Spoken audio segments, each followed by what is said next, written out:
getting ready to get started again. Today on the agenda is we're going to finish framing up the door. We've got a door to go here. This door is going to be covered up. Got double windows going in here. Got a new window going here where this window's at. That's better. But back over here we're going to put a door here. And do a little bit of dead wood blocking. We've got to do some where we can get the drywall to attach. You see up here along this rafter here, there's nothing to nail to, so we'll put some dead wood along there, and the same thing over on the other side. Give you a good overview of what progress has been made so far. Let's flip the camera around. Okay, so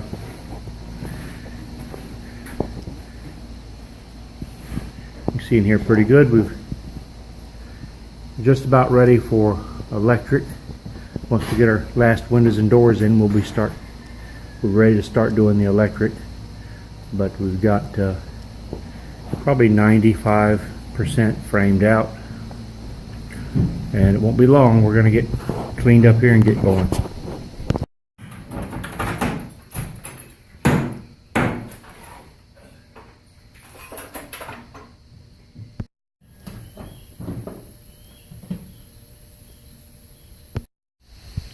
Alright, got the windows in. Do want to give you a little bit of heads up about what happened. If you look, this says American Craftsman by Anderson, and this says American Craftsman by Ply Gym. Well, apparently Ply Gym purchased the American Craftsman brand a couple of years ago, and when I bought these, they all had American Craftsman by Anderson on them, and two of the windows were warped really bad along this center part here. It was warped. It was separating here. The little piece inside where the latch was had come out, and there were two of them were warped really bad. I'm gonna guess that maybe they had been sitting on the shelf for many years and just had got warped, but we went and got two replacement ones, and these say American Craftsman by Ply Gym, so they match up perfectly. But just if you go get this brand and you look and you see that by Anderson, you might want to check them. They've probably been on the shelf for quite a while. Alright, we got this opening ready here for the new front door location, and we're getting ready to set our new front door.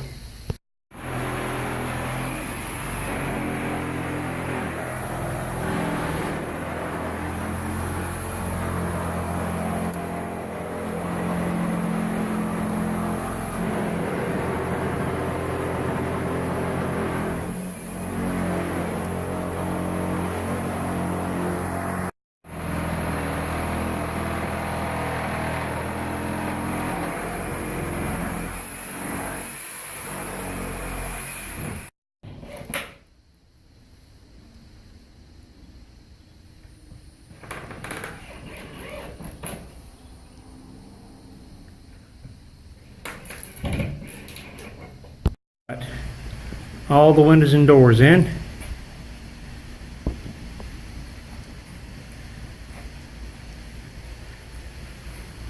Got double windows in the front.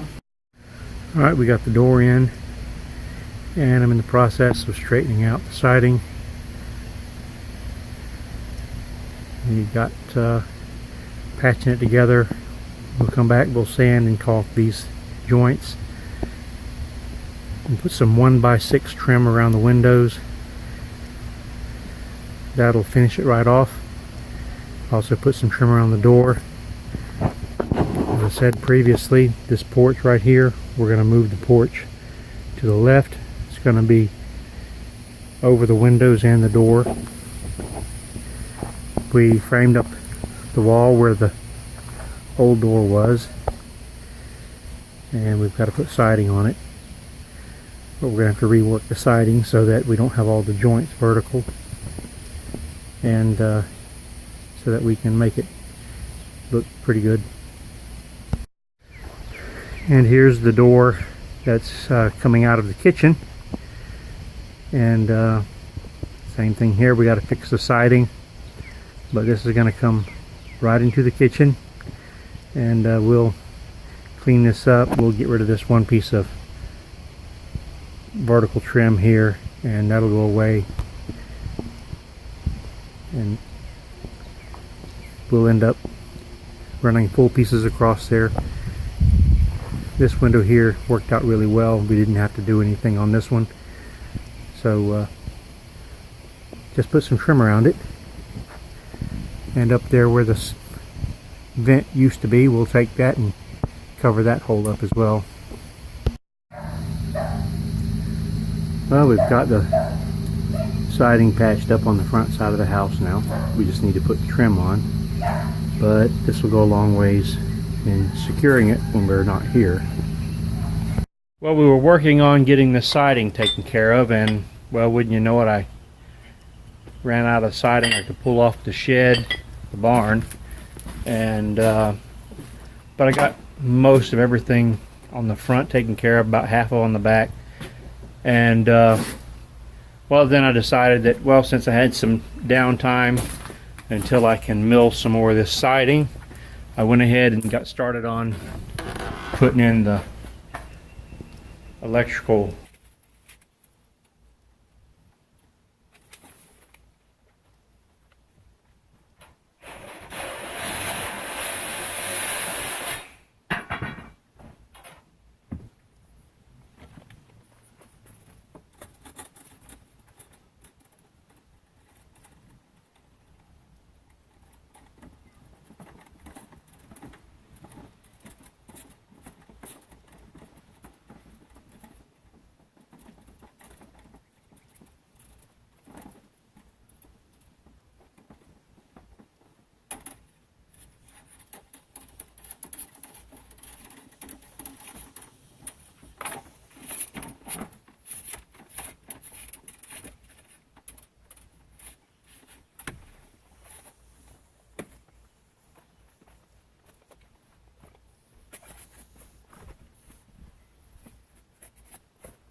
there. You can see, got the nail-on boxes installed. Your receptacles on the floor, they'll be up 40 or 12 inches. Switches are 42 inches from the floor. They have to be no more than 12 feet apart, and with they're servicing the floor. And those on the countertop have to be no more than 2 foot from the end of the counter or 4 foot apart. But they'll be the same as the switches. They'll be 42 inches to the bottom of the box. Got a box down here for our range outlet. I like to put those recessed flush mount receptacles. That way, they don't stick out underneath the range. They won't be in the way if you try to slide the range in. But we got another countertop. This is where the refrigerator is going to go. Switch for the light in the pantry. I made a mistake on the last remodel we did, and my wife, well, she told me about it. We were supposed to have a light in the pantry and it never got put in, so I made sure that I got the switch for the light this time because, well, I don't have to go through that. I'm trying to explain how I forgot yet again. So let's see here. Got a switch for the hall light. Yeah. Up here we have smoke detectors, typically 12 inches from the ceiling in the area that you're going to be installed. Or I like to put them 80 inches off the floor. We got double switches in the bathroom for the exhaust fan, GFI going there. We can see about where all the outlets around the room. Double switch for the light and fan. Got a smoke detector up there. One of the things that people forget to do when they do smoke detectors is they require that they're interconnected.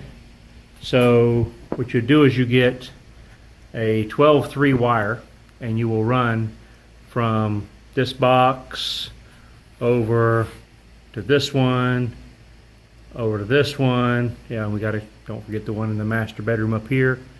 And they'll be all connected together with 12-3 wire. So that way if one smoke detector goes off, they will all go off. That's just a nice safety feature. So if you're in another room and you sleep hard, you'll hear it. And here again, we're going to put a light in the closet. And if you're not familiar with the way the code works in the closet, you can't have an incandescent or a hanging light fixture in a closet where you store clothes or shelves within 12 inches of the shelf. So in here, I expect we'll have either a shelf across the back, or I've got room on either side of the door. I've got about 14 inches here. I can do a shelf here, or maybe a double shelf. One, do a double rod, one down here, and then one up here, so you can have 2 racks to hang clothes. As long as I can get a light fixture that is more than 12 inches. So if I come 24 inches from this point out, and then my light would start, I would be legal as long as I'm on the sides. If I put shelves on the back, I have to come 24 inches over here to have my light, and I have plenty of room here. So as long as I let out my light right up directly over the center of the door here, I'll be legal with a light in the closet. In our master bath, we have a GFI. Now normally, a lot of times the GFIs would be over the back of the sink, but I found that a lot of times when we want to put a mirror, if I want to put a mirror across this wall here, and I'd put it down on top of the backsplash, the GFI would be in the way and it would really restrict the size of mirror that you could put in. so I like to put them off to the side. And there's a double for the master bath for the switches, one's for the light, one's for the exhaust fan. Now, in all jurisdictions, you don't have to have an exhaust fan. Like, for example, where I live, we don't have to have an exhaust fan in the bathroom as long as you have a window. But I'm not putting a window over the tub. To me, that just seems silly. So I'll be putting an exhaust fan in both of the bathrooms.